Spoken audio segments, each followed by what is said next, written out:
Hello student, Maheshwari classes में आपका स्वागत है। यदि आपने हमारे चैनल को अभी तक लाइक और सब्सक्राइब नहीं किया है तो प्लीज़ इसे कर लें और नोटिफिकेशन बेल को दबाना ना भूलें, जिससे कि मेरे द्वारा भविष्य में बनाई गई नई नई वीडियोस का अपडेट आपको प्राप्त हो सके। इस वीडियो में हम इंटरमीडिएट पार्ट 2 भौतिक विज्ञान के किरण प्रकाशिकी रे ऑप्टिक्स के बारे में अध्ययन करेंगे। इससे पहली वीडियो में हमने अवतल दर्पण के लिए सूत्र का निगमन किया था, अर्थात अवतल दर्पण के लिए UVF में संबंध को स्थापित किया था। इस वीडियो में हम उत्तल दर्पण के लिए सूत्र का निगमन करेंगे। तो इसके लिए आपको पहले डायग्राम बनाना सीखना होगा। ये आपके सामने कोई उत्तल दर्पण है। उत्तल दर्पण कैसे है कि इसके उभरे हुए तल से प्रकाश का परावर्तन होता है और दबे हुए तल पर पालिश होती है। ये कोई OO डैश कोई वस्तु रखी है। इस OO डैश से बिंदु O से मुख्य अक्ष के समांतर ये कोई किरण बिंदु A पर आपतित होती है। परावर्तन के पश्चात यह फोकस में से आती हुई प्रतीत देती है। ये हमने फोकस में से इसको दिखा दिया, ये हमारा फोकस है। दूसरी किरण वक्रता केंद्र से गुजरती है और परावर्तन के पश्चात वापस उसी मार्ग पर लौट जाती है। तो दोनों प्रकाश की किरणें यहाँ पर देख रहे हैं आप, यहाँ पर इस बिंदु पर मिलती हैं, एक दूसरे को काटती हैं। तो यहाँ पर वस्तु OO डैश का सीधा प्रतिबिंब II डैश ये है हमारा II डैश प्राप्त हो जाता है। बिंदु A से हमने अक्ष पर एक लंब डाल लिया, ये हो गया आपका AN। तो अब ये डायग्राम पूरा बन गया है। अब आप जो है इस डायग्राम को देखिए। ये कोई वस्तु रखी है OO डैश। प्रकाश की ये किरण जो है ये चलती है मुख्य अक्ष के समांतर OA। परावर्तन के पश्चात ये फोकस से निकलती हुई दिखाई दे रही है। दूसरी किरण ये प्रकाशिक केंद्र से जा रही है और वापस इसी मार्ग पर लौट आती है। दोनों किरणें I डैश बिंदु पर मिलती है। तो यहाँ I डैश I डैश जो है इस OO डैश वस्तु का प्रतिबिंब बन गया है। अब आप यहाँ देख रहे हैं कि वस्तु O डैश पर रखी है। तो ध्रुव से वस्तु की दूरी को आप U से इंडिकेट करते हैं। चूंकि दर्पण के सामने है इसलिए ये काय में होगी, माइनस में होगी। तो PO dash is equal to -U। प्रतिबिंब कहाँ बन रहा है? प्रतिबिंब बन रहा है, देखिए I पर बन रहा है। तो PI बराबर क्या हो जाएगा? प्लस का V। प्लस का V क्यों हो जाएगा? क्योंकि प्रतिबिंब दर्पण के पीछे बन रहा है, अर्थात आपतित किरण की दिशा में बन रहा है। हम ये जो दूरी ले रहे हैं PI, तो ये हो गया V। और ये F क्या है? ये है फोकस। तो PF क्या हो गई? फोकस दूरी होगी। तो फोकस दूरी ये भी दर्पण के पीछे है, तो ये कैसी होगी? ये भी जो है प्लस की होगी। ये C क्या है? ये है वक्रता केंद्र। तो PC जो दूरी है ये क्या कहलाएगी? वक्रता त्रिज्या। और ये भी दर्पण की जो है पीछे है, और चूंकि ये दूरी जो है हम आपतित किरण की ही दिशा में ले रहे हैं इसलिए ये भी कैसी होगी? पॉजिटिव होगी। तो PC इजिकल टू प्लस का R।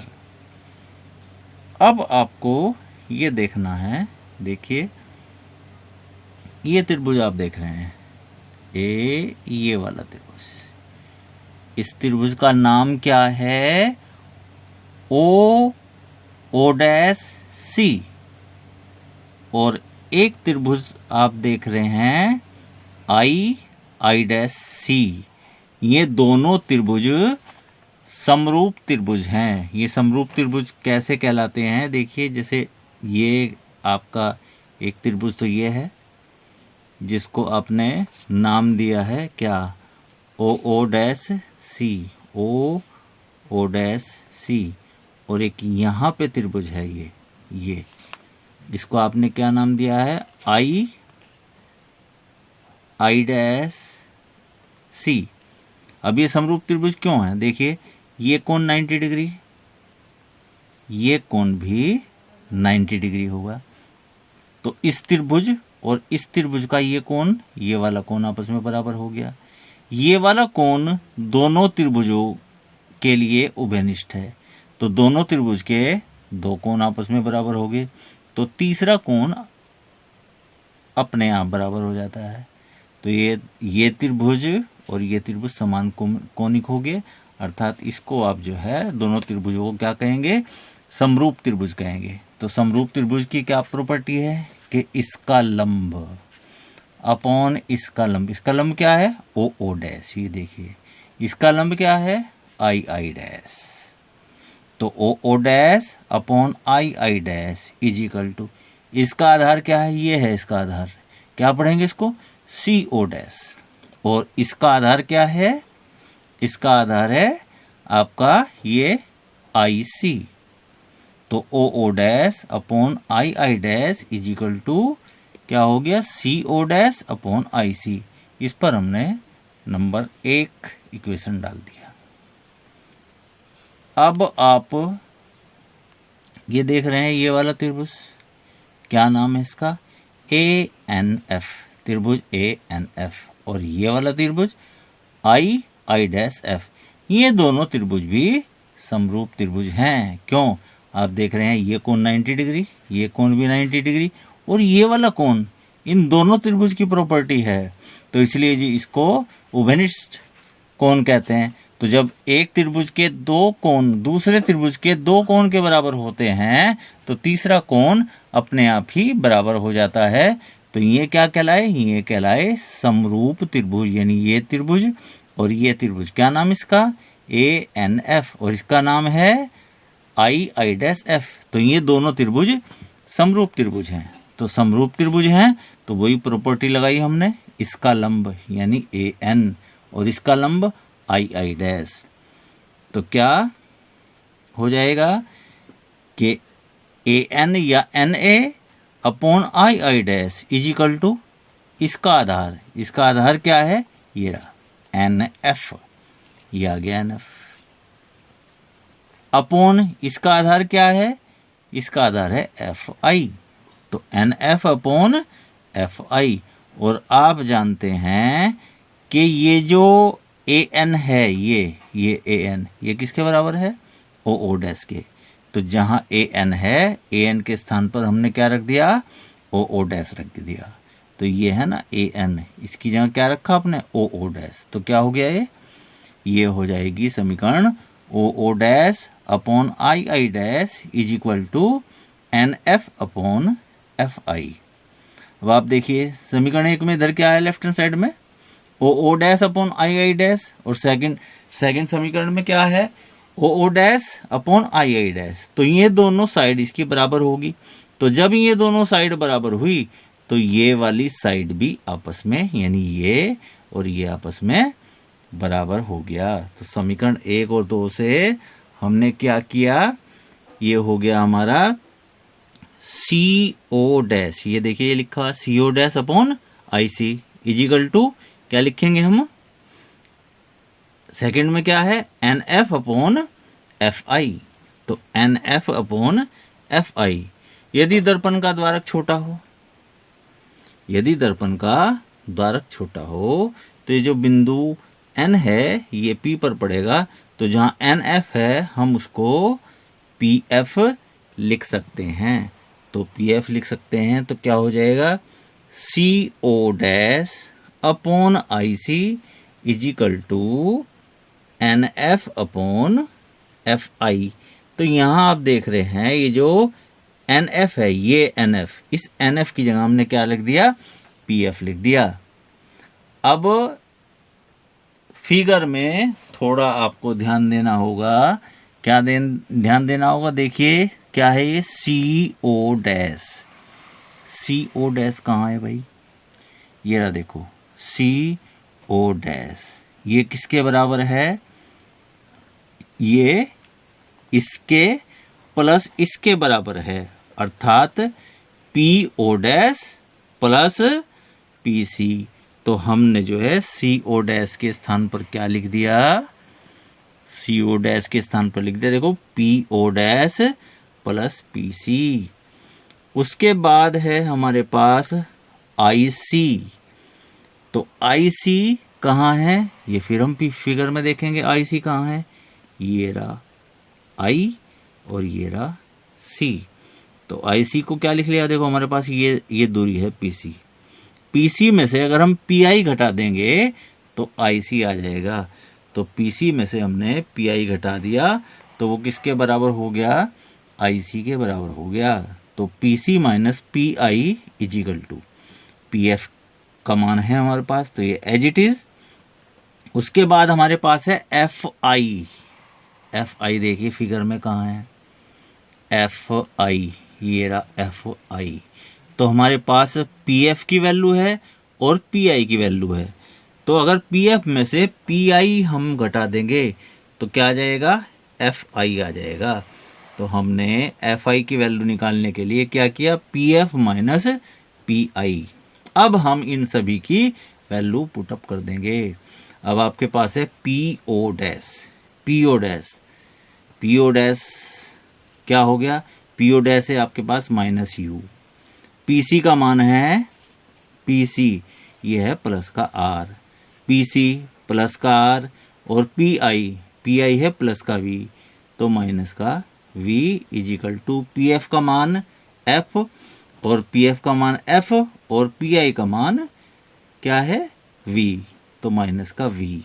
अब हमने क्या किया, आर इज इक्वल टू इसमें 2f रख दिया। अब हमने r is equal to 2f रख दिया तो minus u plus 2f upon 2f minus v is equal to f upon f minus we.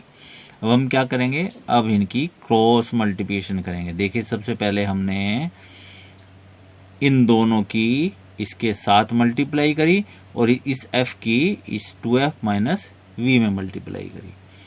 तो आप मान लिया सबसे पहले इसका माइनस वी की इन दोनों में गुना करते हैं तो देखिए क्या आता है, माइनस वी की जब दोनों में गुना करेंगे तो माइनस वी की जो है जब माइनस यू से गुना होगी तो माइनस माइनस प्लस तो यू वी, फिर माइनस वी की आप 2f में गुना करेंगे तो क्या हो जाएगा, माइनस का 2fv, ये आ गया। देखिए ये दोनों पदों की गुना आ गई। फिर f की गुना करिए, f की जब आप u में करेंगे माइनस u में तो माइनस का uf, ये आ गया। अब जब f की 2f में करेंगे तो आ जाएगा 2f square is equal to, f की जब 2f में करेंगे तो 2f स्क्वायर आ गया, और f की जब v में करेंगे तो ये आ गया vf। अब देखिए 2f स्क्वायर से 2f स्क्वायर कैंसिल हो जाएगा। फिर इसके बाद हमने क्या किया, इस uv को तो एज इट इज यहीं रखा और इन दोनों वैल्यू को हम उधर ले गए। इस uf को जब उधर ले जाते हैं तो uf उधर जाके प्लस का हो गया, ये आ गया uf प्लस का। अब ये क्या है यहाँ, ये है माइनस का 2fv। तो जब 2fv उधर जाएगा तो ये हो जाएगा प्लस का 2fv, और 2fv में से vf या fv घट जाएगा तो vf बचेगा। अब यहाँ हमने क्या किया, दोनों पक्षों को uvf से भाग कर दिया तो uv बटे uvx is equal to uf बटे uvf प्लस vf बटे uvf। देखो u से u कैंसिल, v से v कैंसिल, U से U कैंसिल, यहाँ F से F कैंसिल, V से V कैंसिल और F से F कैंसिल, तो क्या आ गया 1/F is equal to 1/V plus 1/U। तो स्टूडेंट ये आपका जो फार्मूला आया है ये UVF में संबंध आया है। और किसका संबंध आया है? ये उत्तल गोलीय पृष्ठ का संबंध आया है। इस वीडियो में हम यहीं पर विराम देते हैं। यदि आपने हमारे चैनल को लाइक तथा सब्सक्राइब नहीं किया है तो प्लीज इसे कर लें। इस वीडियो का लिंक्स अपने फ्रेंड के साथ अवश्य शेयर करें जिससे उन्हें भी इस वीडियो का लाभ मिल सके। अगली वीडियो तक के लिए थैंक यू।